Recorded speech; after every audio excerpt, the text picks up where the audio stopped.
Now, here's a big one on time management. When you work, work. When you play, play. Don't mix the two. Don't work and play. I used to take my family to the beach, and I would bring my briefcase.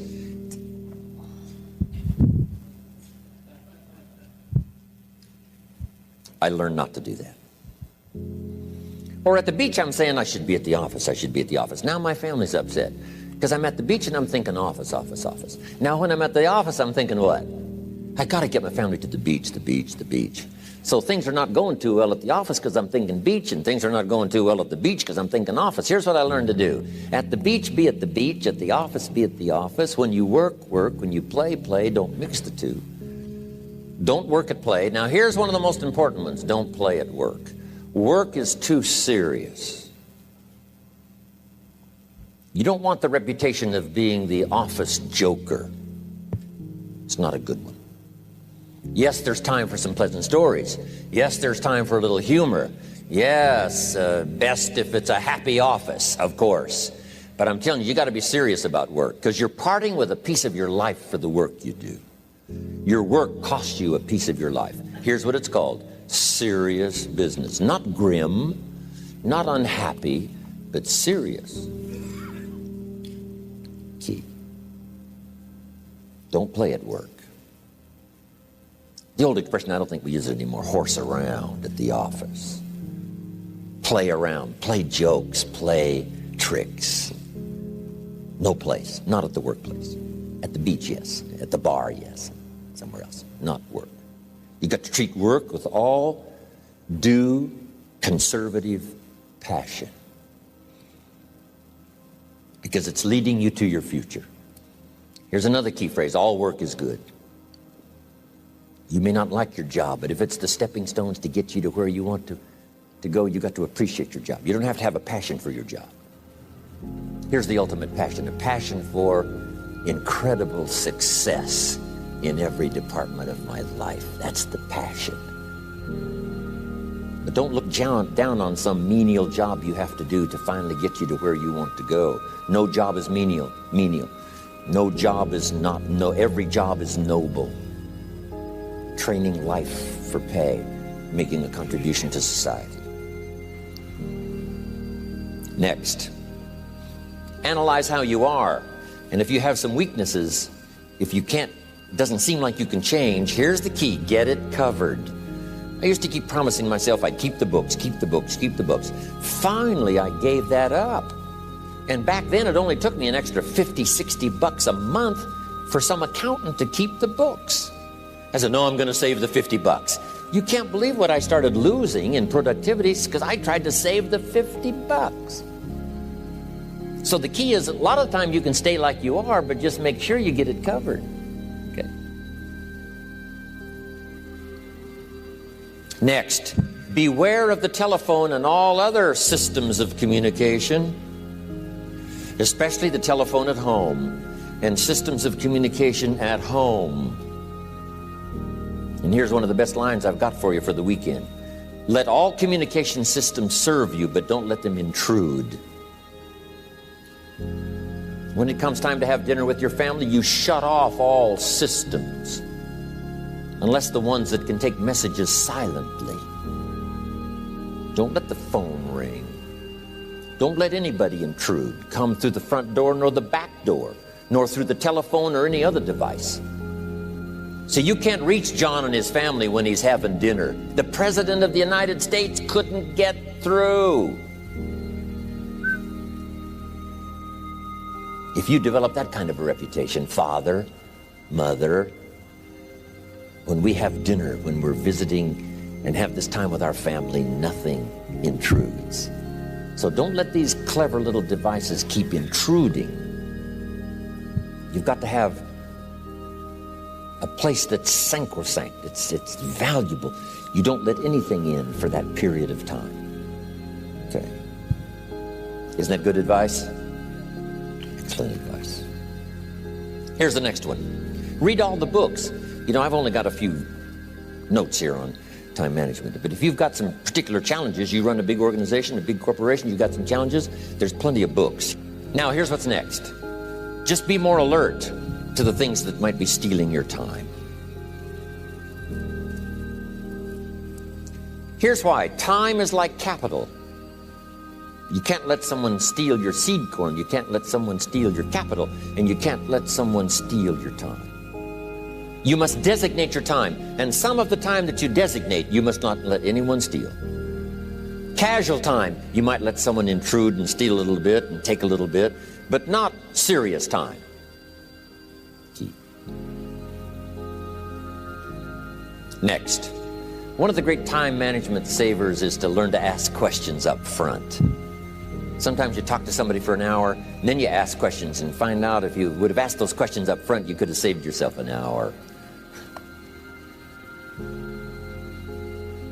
Asking questions up front helps you to get to the problem now. But if you just launch into some discourse, you might waste 30 minutes, waste an hour, when here's what you should have been talking about. After you finished an hour, you say, John, what's really the problem? He said, well, it's something personal. See, that's what you should have been talking about this whole hour. Key. Next, learn to think on paper. Now we're going to take a break. Some ways to think on paper. One, we've covered one. Solving problems. Take it out of your head and put it on paper. Another one is setting goals. Making these lists we've already started. Here's another good way to think on paper. It's a projects book. Each person you're working with and each project you're working on, get a loose leaf binder and a tab and some pieces of paper behind the tab and do a little continual summary of how it's going between you and that person and between you and that project. I call it a projects book. It is so useful to me. But what's going on between you and this person? When you last got together, what did you talk about? And you got a few notes there. Here's what we talked about the last time we got together. Now when you get together again, you can review that so you'll know better what to talk about. When the president gets ready to travel and he's going to meet some important people, guess what they bring him? All these briefing books. Right? The last time you were with Khrushchev, Kennedy is informed. Here's what he said and here's what you said. Kennedy said, oh, that's valuable. I need to remember that. If a person is important, it's worth a little running account. You might even have a projects book for your children. Here's what's happening between me and my child. We've talked about this, and we've talked about this, and we've talked about this. Next, a day timer. Keeping track of all of your appointments. You know, mine is all filled with, when to catch an airplane and when to do a seminar, and when to sit down and have a conference, all the rest. Next is a game plan. If you've got a house and the, insurance is going to come due and some other things are going to come due, you just put it on a spreadsheet and make sure it's taken care of. Key phrase, take things out of your head and put them on paper. And the key is to just experiment with different ways that helps you to do that. Now here's the last one, thinking on paper, and that's to keep a journal. One of the things I'm known for around the world, have been now for 39, 40 years, is keeping a journal. Now my journal is not it's not necessarily it's not like a diary. It might be part diary. I'm flying over Ireland and I write down a few little things that impress me. Today I met this person. Wow, what an extraordinary event. Today I conducted this seminar in Rome. 1,000 people stood up and sang for me. I've got a little bit of a diary in there. But here's what primarily your journal is for. Collecting good ideas. A journal is to collect good ideas on your health, good ideas for your business, good ideas for your future, good ideas for time management. Because I used to take notes on pieces of paper and torn off corners and backs of old envelopes and restaurant placemats. And I threw all this stuff in a drawer. It did not serve me well. I finally learned to get a bound copy, right? And just keep a journal, right? If I was here, I had my journal, I'd be taking notes, right? These 2 days in my journal. Now, if you're caught without your journal, you just take the notes. When you get back home, you put those notes in your journal, throw the paper away. Because we don't usually go through paper to review. But see, my journals now make up a significant part of my own library. My journal's all reserved privately for my children and my grandchildren. Can you imagine what I've collected over the years? It's unbelievable. There are 3 treasures to leave behind. I think you've already got those notes, right? Here they are. Number 1, your pictures. Don't leave the event unrecorded. It takes only a fraction of a second to say, here's who I was with. When I travel the world, right?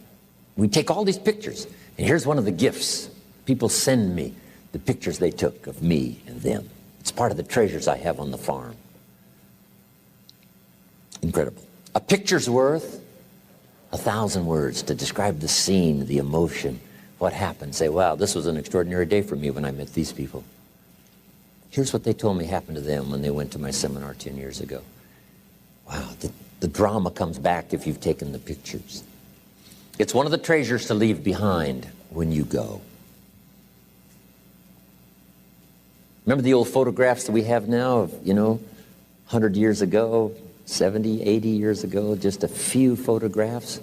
What would it be like if you had thousands of photographs of the past, of your history, your mother, your father, right? Grandparents?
So, change all of that now for your children. Leave all your photographs as a record. Here's what's next to leave behind, and that's your library. The books that changed your life, the books that changed your health, the books that rescued you from oblivion, the books that you passed on to other people, they were so exciting for you, the books that made you financially independent, the books that developed your leadership, the books that gave you wisdom to ponder when things were tough, the books that got you through the winter, the books that helped you to plant in the spring and harvest in the fall. What a treasure to leave behind. If you do that, here's what's for sure. Your books will be more valuable than your furniture. Wow. Now, the third treasure to leave behind is your journals. The notes you took that helped you to live life as you lived it. Long after you're gone, a treasure that children, grandchildren, great-grandchildren will find so fascinating. They may use it to help guide their own life.